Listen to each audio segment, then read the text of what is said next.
How's it going, everybody? This is the first video from Introduction to Linear Algebra where I am going to introduce the concept of row-wise and column-wise interpretations of a system of linear equation. This concept is super important because it helps you to understand the big picture of linear algebra. By the end of this video, you're going to understand why these two pictures are telling two different stories about the same subject. Here, stories are row-wise and column-wise interpretations of a system of linear equations, and same subject is the solution to the system of linear equations. Consider this system of linear equations. If you look at the system row-wise, what you see is two different linear equations. The question is how this special way of looking at the system of linear equations help us. Well, when you look at the system row-wise, you can see two lines in R2. Let's plot them to understand them better. To plot them, divide the entire equation by the right-hand side to get 1 on the right-hand side. Then take the reciprocal of coefficients of x and y and put them as the denominator. Here the coefficient of x is -1 over 3, and if you take the reciprocal of that, you get -3. And the coefficient of y is 4 over 3, and the reciprocal of that is going to be 3 over 4. We can do the same thing for the second equation, but the question is why I am doing this. I have converted two equations on the left to equations with 1 on the right hand side. Using denominators, you can easily draw the lines. For example, in the first line, we have -3 as the denominator of x. This denotes -3 on the x-axis. Also, we have 3 over 4 on the denominator of y. Therefore, we have 3 over 4 on the y-axis. Connecting them gives you the corresponding line. Similarly, we have -1 over 2 and 1 for the second line. The associated line would be this blue line here. If you plot both lines, you get this star point as the intersection of these two lines whose x is 5 and its y is 2. We can have row-wise interpretation in R3, so let's consider this system of linear equations.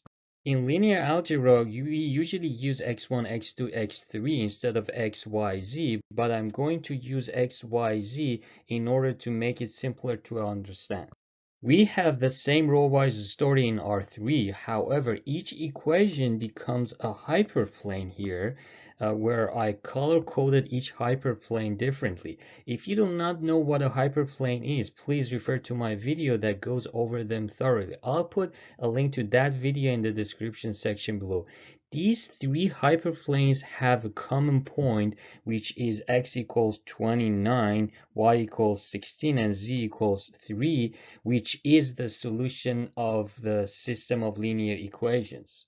Now here it comes the column-wise representation. If you look at the system of linear equations column-wise, you can write the system in this form. The meaning of that is how much of vector -1, 1 should be added to y multiple of 4, -2 to get vector 3, 1. Let's draw each to better understand column-wise interpretation. This is vector -1, 1. This one is the other vector 4, -2 here. And this one is the resultant vector that we wish to get using these two other vectors. So this picture shows all the vectors that we are dealing with. A multiple of vector -1, 1 is a vector along the original direction.